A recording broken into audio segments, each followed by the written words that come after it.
Hello, welcome to your lecture on headaches. Nearly all headaches seen in primary care are benign and can be accurately diagnosed and appropriately managed by nurse practitioners. The vast majority of patients who come in for treatment of a headache are having migraines. So you need to learn both acute and prophylactic ways to manage headache. Non-pharmacological management may be as important or more important than medication. Headaches are a very common complaint. 35% of headaches are severe enough to interfere with normal activity. With migraines, it's usually female, much greater than male. There may be a change related to their menses. It usually decreases postmenopausal. With children, it may begin as early as 5 years of age. There are a lot of lost days of work, and again, many times it figures into what type of treatment we have, depending on how long their migraine lasts and how many missed days of work they might have.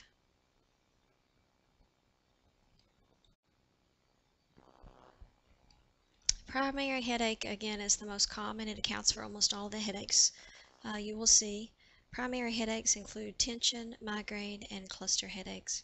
With tension, there's usually a diffuse pain, some muscle contraction, muscle spasm, tightness, often in the neck. With migraine, it's neurovascular. There's still a lot that we don't know. We know it's related to the neurotransmitter system and has an impact with serotonin.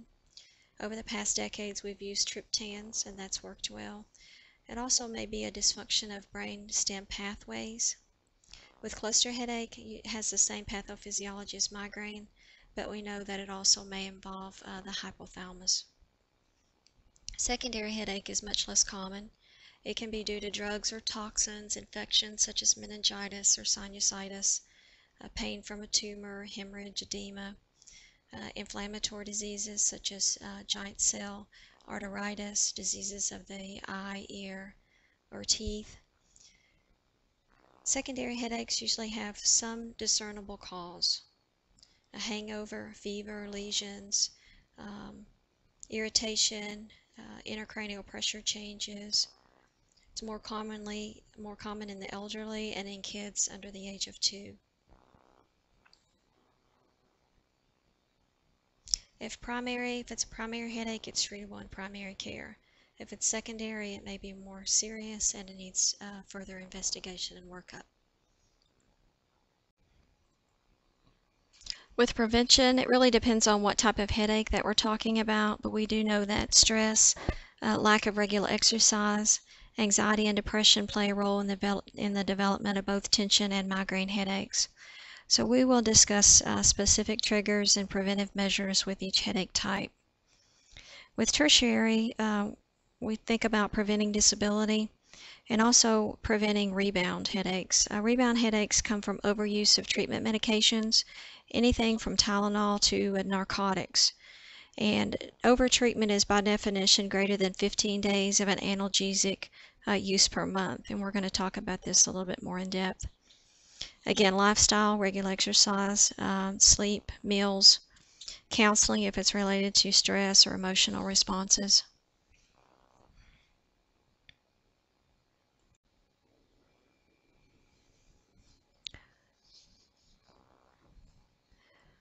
With subjective findings, that's going to be your diagnosis more than any type of physical exam. Again, your physical exam is going to rule out your secondary type of headaches.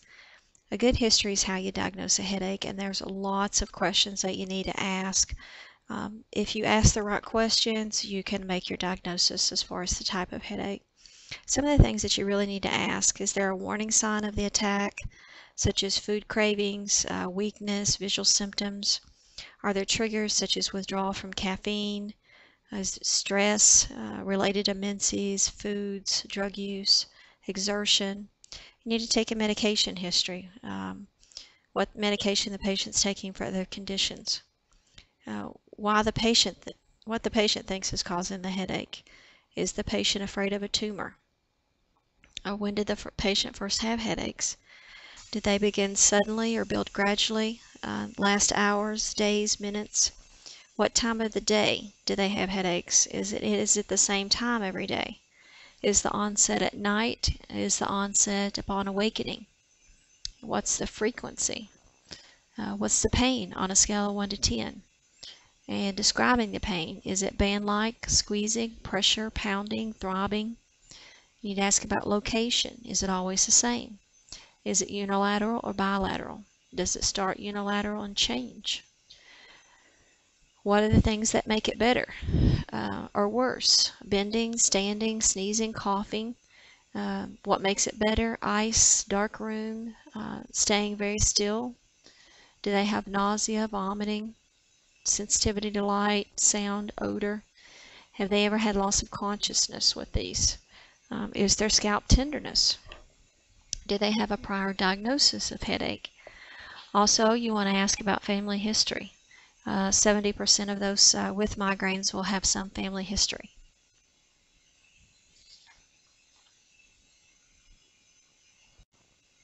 Again, ruling out the most serious causes of headache is our responsibility.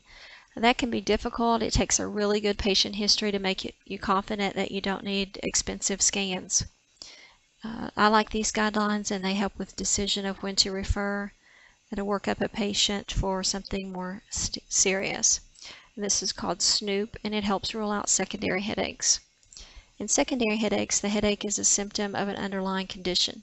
These conditions are usually benign, such as the flu, but on rare occasion, they may be caused by a more serious condition, such as a brain tumor, AV malformation, central nervous system infection, such as meningitis, or a less severe but important cause, such as sinusitis, TMJ, or hypertension.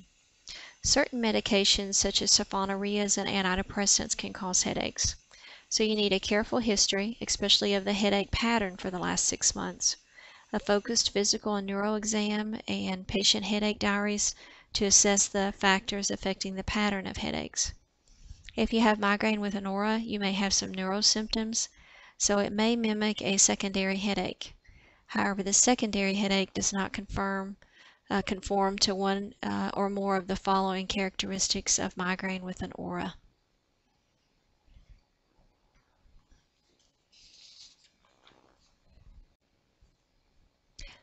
My biggest challenge in headache has never really been deciding which primary headache the patient had.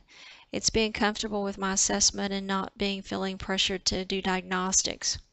To be completely comfortable that I wasn't missing something serious, especially when the aura is present. So I'm going to go over the diagnostic criteria of migraine with an aura. The sources tend to disagree about the headache following aura. Most sources say to be sure that it's not a secondary headache, the headache should follow the aura within 60 minutes.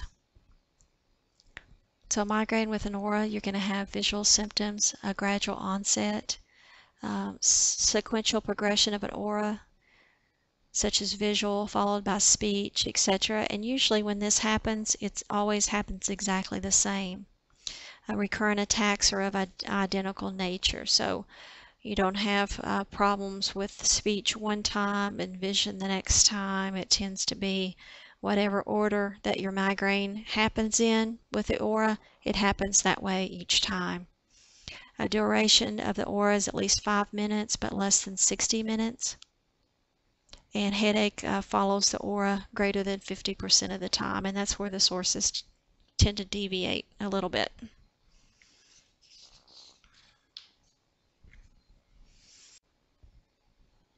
Tension headaches are more common in women.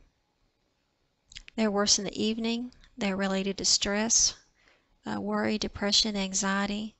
They last from 30 minutes up to 7 days. They can occur fewer than 15 days a month. And this is the diagnostic criteria from the International Headache Society for tension headache. Headache with 2 of the following: pressure, tightness, non-pulsating quality. That's an important thing to ask. Bilateral location. That's also important. Mild to moderate intensity, not aggravated by routine physical activity. Headache pain is not associated with nausea or more than one of photophobia or phonophobia. It's not attributed to another disorder. one of the things that we're going to learn when we try to differentiate between tension and migraine headaches are that people with migraine headaches do not want to move. People with tension headaches, even if they say that it is moderate intensity, still tend to go about their daily activities. And that's why many times they don't seek treatment. They're taking something for their tension headache at home, and headache only comes up when you're doing your review of systems, and that, yeah, I do have headaches. It comes up at that period of time. They usually don't seek treatment for it. Subjective information for a migraine without aura. Lots of triggers, endogenous, environmental. The diagnostic criteria for a migraine without an aura usually lasts from 4 to 72 hours. You have two of the following: unilateral, moderate to severe intensity, pulsating quality, aggravated by physical activity. During the headache, at least one of the following: nausea, vomiting, photophobia, or phonophobia. At least 5 attacks, and not attributed to another disease. And 85% of migraines are without aura.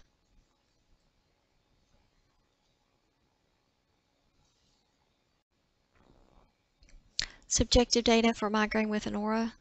It's 2 attacks with at least one of the following, but no motor weakness. Fully reversible visual symptoms, fully reversible sensory symptoms, fully reversible dysphasic speech disturbance. At least 2 of the following accompanying: visual symptoms and or unilateral sensory symptoms. At least 1 aura symptom develops gradually over more than 5 minutes, and or different aura symptoms occurring in succession over 5 minutes. The migraine headaches begin within 60 minutes of the aura, and it's not attributed to another disorder.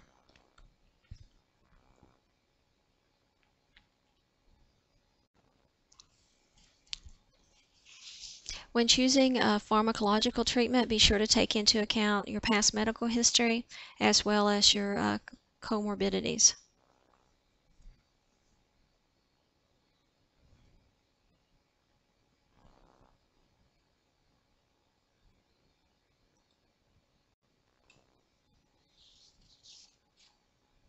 Subjective findings of a cluster headache.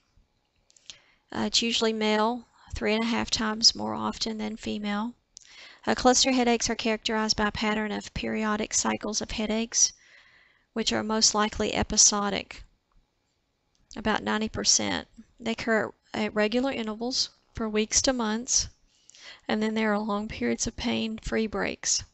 They tend to be at the same time, usually in the middle of the night. More than half have symptoms before the headache, and they may have symptoms up to 2 months in advance. The symptoms include tingling sensation around the eye, nose, or neck, nasal congestion or runny nose, excessive tearing, feeling restlessness or depressed, fatigue, neck, ache or stiffness, odd sensation in the limbs, or extreme sensitivity in the area where the headache will develop. It's also related to stress. It's very common with seasonal changes.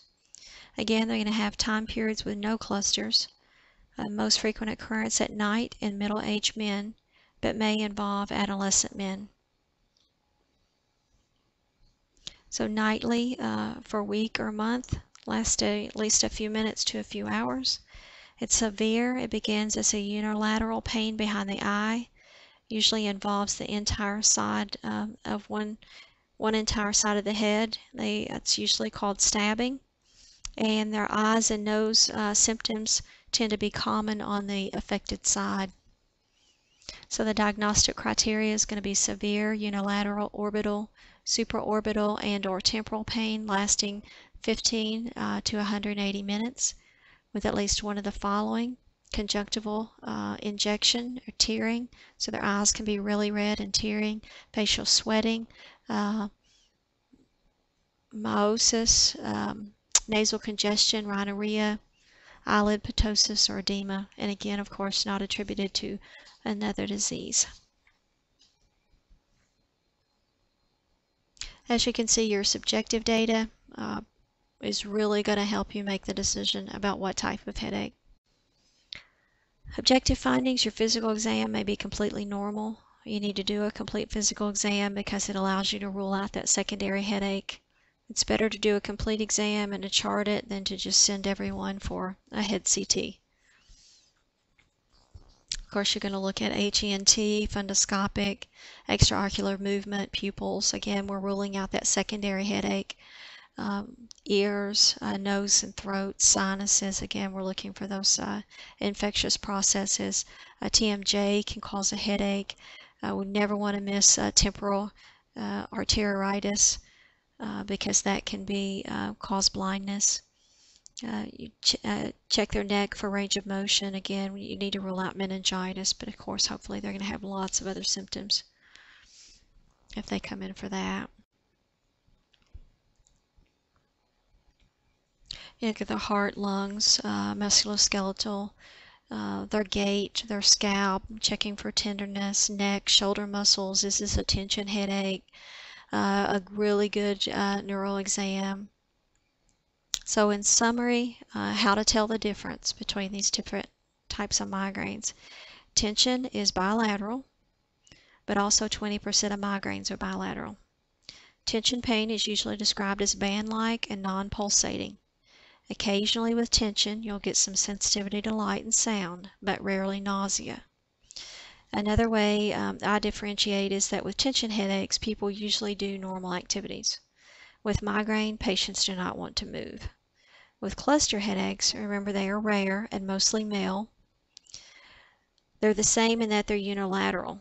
They're different in that they produce eye symptoms and nasal symptoms on the affective side. Also, the patients tend to be very agitated. They tend to pace, whereas with migraine patients, they want to be very still. The history also tells you that the attacks are episodic. They may happen nightly for a month and then nothing for months. And that is how they get the name cluster, because they do come in clusters. They tend to happen at the same time for each attack, so the patient may say at 9 p.m. every night.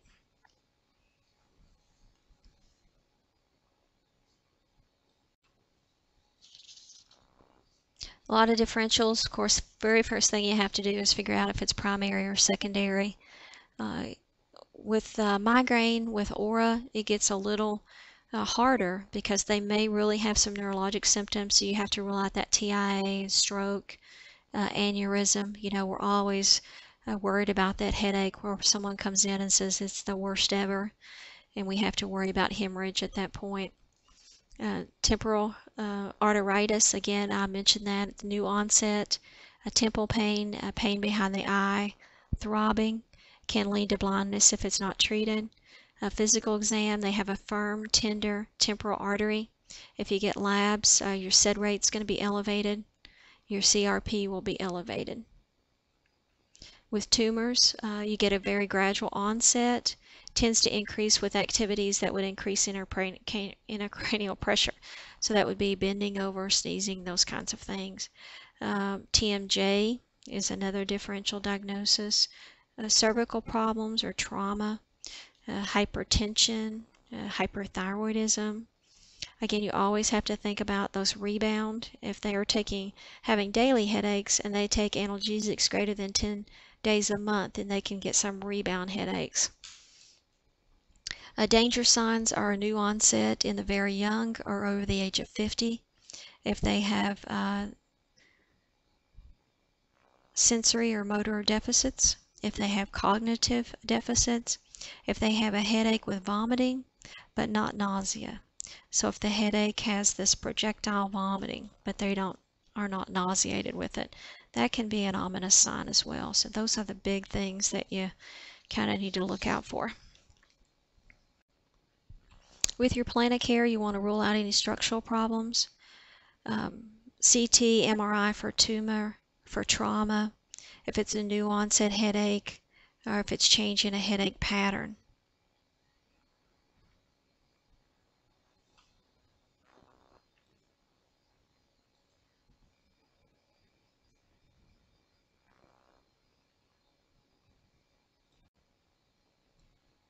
Interventions for tension headache. Again, you need to develop the plan with the patient. With NSAIDs, they're less likely to develop headaches. These are usually the people who tell you they have headaches and, oh, by the way, you come through it with review of systems. They're not usually seen for the headache unless the headache is interfering with daily life. And if it's interfering with daily life, it may be a migraine, so be aware of that. Remember to ask about medication. If they're using them frequently, they may be causing more headaches. The first step is to have them withdraw from the medication for a few months.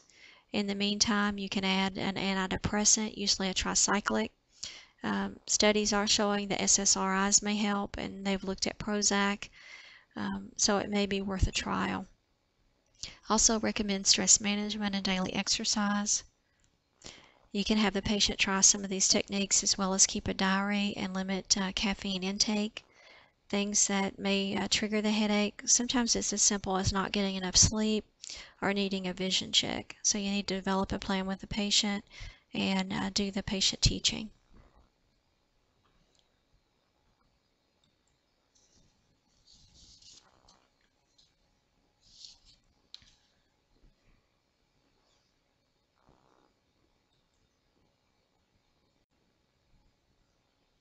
Interventions for migraine, lifestyle, diary, identify and avoid triggers, sleep, exercise, relaxation, and diet. Abortive first line are going to be NSAIDs. They prevent neurologically mediated inflammation in the trigeminal nerve and the neurovascular system. Now, of course, they can cause sodium and water retention, so you have to be careful with heart failure, hypertension. Again, lifestyle interventions are extremely important and are usually the most effective management plan. And this slide represents a stepped approach, which is very appropriate therapy. You begin with an NSAID, mostly several things will have been tried at home. Another approach is the stratified approach, which takes into account the amount of disability the patient is experiencing with migraines, and that's what we talked about in the early on of this presentation about people missing work. Either management is going to be very reasonable. You can choose whichever management approach that you would like. It's important, even if they are given pharmacological therapy, that they keep a diary and that they follow up. If they begin to take medications more than a couple times a week, they can progress their disease and cause chronic daily headaches. You may find that when the patients come to see you that they're already taking NSAIDs several times a week and things are getting worse instead of better. Your option at this point is to try to withdraw them completely and to give a preventive therapy. They need to be off the medication for about 2 months to return back to their previous headache pattern. Also with triptans, just because one doesn't work doesn't mean the others in the same class won't work. It's not an all or nothing. Imitrex seems to be the most effective for all headaches, but again, you need to try several before you give up. Migraines tend to be in younger populations and get better as they get older, but don't forget about contraindications for your triptans and other medications that you might prescribe. Topamax has been approved for migraine therapy. It's effective with less side effects than valproic acid. Again, remember your population is going to be mostly younger and female, so make sure they're using birth control. With birth control, some OCs may increase migraines, and some sources say that if you have a patient who has migraine with aura, they are at an increased risk for stroke and should not also take birth control pills, especially if they're older or they smoke. So there's many things to consider when treating. My suggestion is always not to prescribe narcotics, even if you have someone who is not responding well to other medications. It could be that they are having some rebound from other medications. If they're at a point where they need narcotics to manage the headaches, then maybe they need to be seen by someone else to rule out a secondary headache.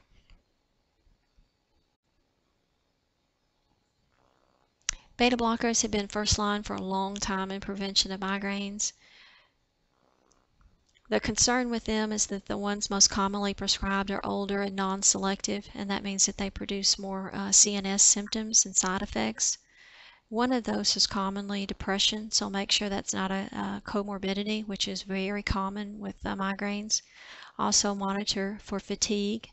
Again, know your meds and know which are safe in the population that you're treating based on lifestyle. You have to think about things such as pregnancy, etc.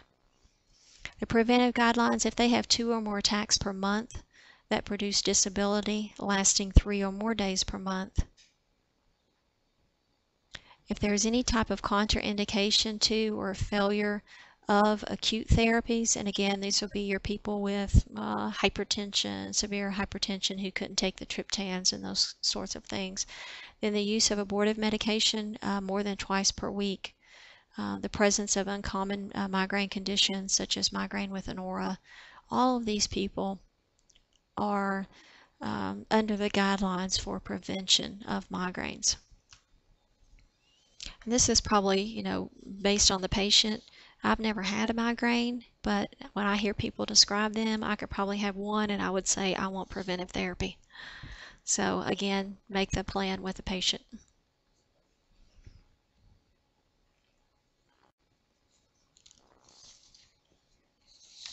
Interventions for a cluster headache, 75% are going to receive relief within 15 minutes from oxygen therapy. Triptans also work well with Imitrex, demonstrating it tends to work best, especially sub-Q.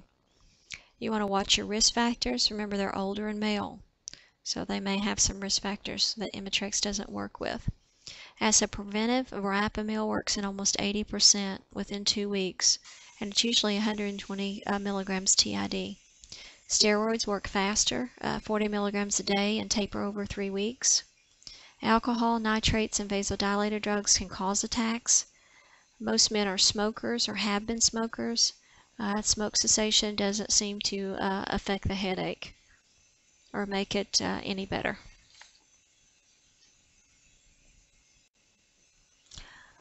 Again, with headaches, if you do a good subjective history, you can probably figure out exactly which primary headache it is. If you do your physical exam, you can also rule out your secondary types of headaches. The other things that you need to just review, and it's going to be in Uphold & Graham and in your book, are some of these types of headaches. I did bring up most of them, and also talked about the characteristics of headaches caused by a mass lesion. So just if you have some headache problems on your exam, and of course you will, you need to be able to tell me when I give you symptoms what type of headache that it is as far as subjective and objective. If I gave you a migraine or a headache that seemed like it was maybe caused by a lesion, you would need to know who's at risk for that and what type of symptoms that they may produce, those kinds of things. And then a little bit about management of these headaches as well. We need to know headaches really well, and the reason being is because this is something we're going to deal with every day. A lot of the things that we're going to do in neuro, I'm going to be saying to refer, but with headaches, we can manage this and we can do a great job because a lot of this is subjective and we do that better than anybody. Okay.